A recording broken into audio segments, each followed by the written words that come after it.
Hi guys! Magluluto na naman ako ngayon ng ampalaya recipe. Bali pangalawang beses ko na magluto ng ganito. Kinamatisang ampalaya na may karne ng manok. Alam ko, basic na basic sa inyo ang magluto ng ganito. Kaya tara, umpisan na natin. Nagisa ako ng bawang, sibuyas at kamatis. Kunti nga lang ang kamatis ko ngayon kasi mahal na naman. Lutuin lang natin ito bago natin ilagay ang karneng manok na ito. Lutuin lang din natin ang karne. O antayin natin na ma-brown ang karne ng manok. Kaso lang, non-stick pan ang aking ginamit kaya hindi masyadong magba-brown ito.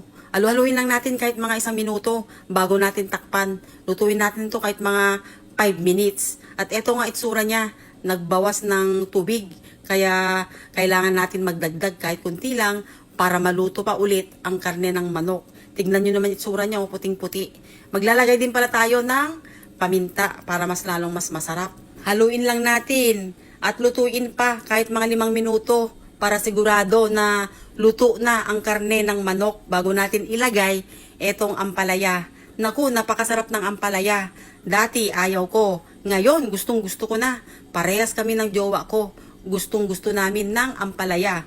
Uy, kahit paborito namin ang ampalaya, hindi kami bitter mabait kaming dalawa. O ayan, napakabilis din maluto. Wala pang 20 minutes, luto na ang aming recipe.